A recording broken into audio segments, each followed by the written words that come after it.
Patricia Harrington stood on my private dock, phone pressed to her ear, HOA president badge gleaming in the afternoon sun, screaming into her phone about a suspicious man fishing in our community lake. Meanwhile, I sat 10 feet away in my folding chair, holding my driver's license in one hand, my property deed in the other, and a very confused largemouth bass on my line. By the time the police cruisers rolled up with their lights flashing, I had already texted the mayor, who happened to be my former college roommate. Within 20 minutes, Patricia was the one in handcuffs, mascara running down her face as she sobbed about community standards. My name is Damon Mitchell, and I'm a 38-year-old software architect who made the apparently controversial decision to buy a lakefront property in Magnolia Springs, an upscale gated community about 40 minutes outside Atlanta. I work remotely for a tech company in Silicon Valley, pull in a comfortable six figures, and have a passion for fly fishing that borders on obsession. I keep my lawn perfectly manicured, pay my HOA dues on time, and have never once violated the community's extensive list of regulations. My only crime, it seemed, was being the first black homeowner on Lakeshore Drive. From the moment I moved in 6 months ago, Patricia Harrington made it her personal mission to remind me that I was different. She looked like she had stepped out of a country club catalog, always dressed in pastel cardigans and pearls with that particular haircut that screamed, "I demand to speak to your manager." As HOA president for the past 7 years, she ruled Magnolia Springs with an iron fist wrapped in a velvet glove of Southern hospitality. Her emails always started with "bless your heart," but ended with thinly veiled threats about property values and community harmony. The passive aggression started immediately after I moved in.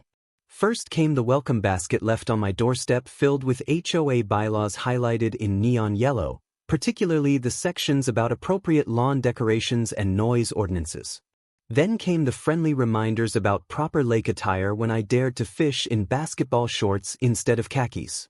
She would drive by in her golf cart at least 3 times whenever I was outside, slowing down to peer over her designer sunglasses, taking mental notes of any potential violations.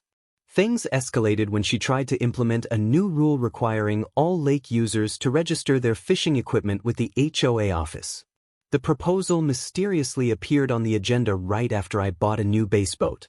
When I showed up to the meeting to voice my opposition, she acted surprised to see me there, saying with a syrupy sweet voice that she did not realize I was interested in community governance. The proposal failed when other residents pointed out how ridiculous it was. But Patricia's glare told me this was far from over.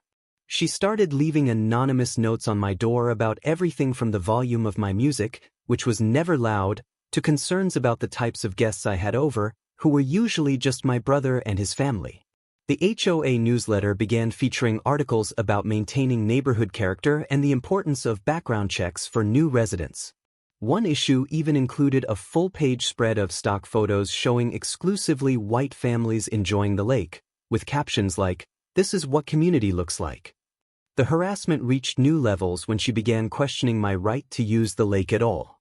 One evening, she stopped her golf cart right in front of my dock and asked if I was authorized to fish there.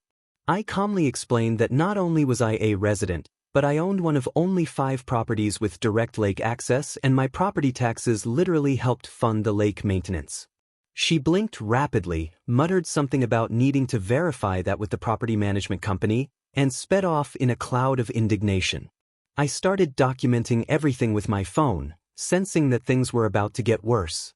I installed security cameras around my property and made sure my HOA payments were always submitted with tracking confirmation.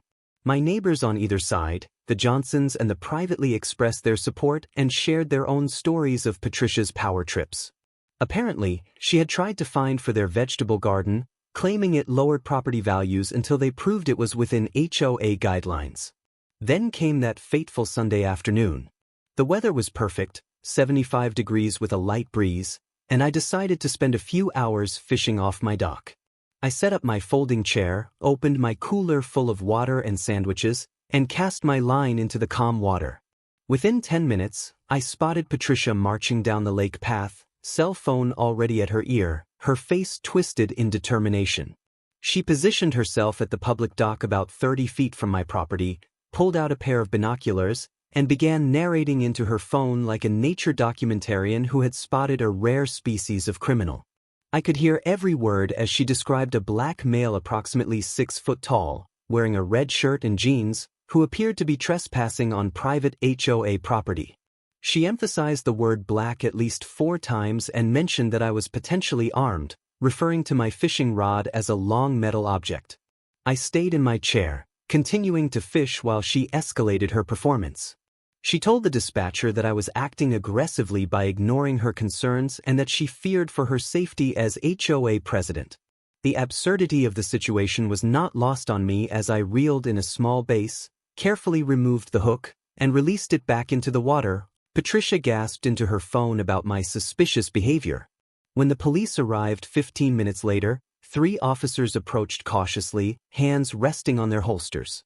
I remained seated, hands visible, and calmly greeted them with a friendly "Good afternoon, officers." Patricia immediately rushed over, waving her HOA badge like it was an FBI credential, demanding they remove me from the premises immediately. She claimed I had been harassing residents and illegally accessing HOA property without authorization. The lead officer, a younger black woman named Officer Washington, asked for my identification. I handed over my driver's license and then produced my property deed from the folder I had started carrying specifically for moments like this.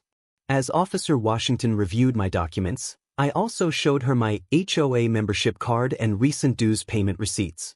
Patricia's face went from smugly confident to confused as the officers confirmed that I was indeed a resident and property owner. But Patricia was not done. She insisted that the HOA had special rules about lake access and demanded the officers enforce them. When Officer Washington explained that HOA rules were civil matters and I was clearly not trespassing on my own property, Patricia completely lost it. She screamed that they were not doing their jobs, that this was why property values were declining, and that she would have all their badges. The situation took a dramatic turn when Patricia, in her fury, grabbed Officer Washington's arm and tried to pull her toward my dock, insisting she arrest me for something, anything. The other officers immediately stepped in, and Patricia was warned to step back.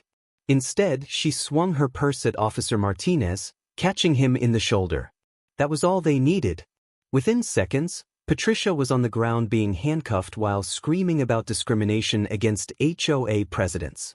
As they led her to the patrol car, I calmly informed the officers that I had security footage of Patricia's harassment over the past several months and would be happy to provide it for their report.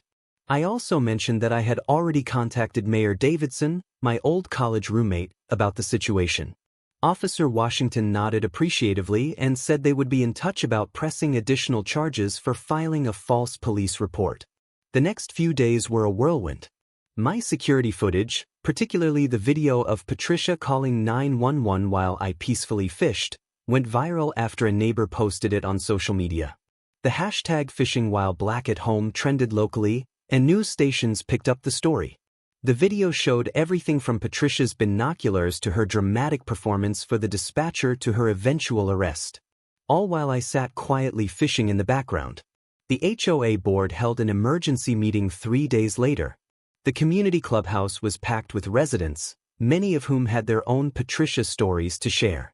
The board members who had previously enabled Patricia's behavior suddenly found themselves facing potential legal liability. The association's lawyer advised them that they could be sued for discrimination if they continued to support Patricia's actions. They voted unanimously to remove her as president and ban her from holding any HOA position in the future. Patricia's professional life crumbled just as quickly.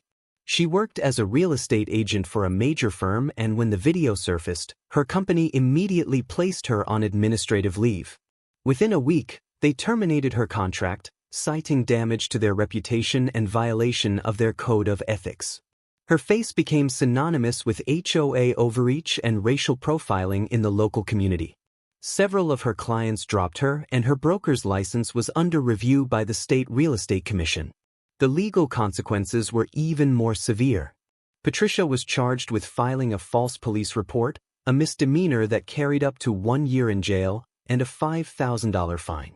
She was also charged with assault on a police officer for grabbing Officer Washington and hitting Officer Martinez with her purse, a felony that could result in up to 5 years in prison.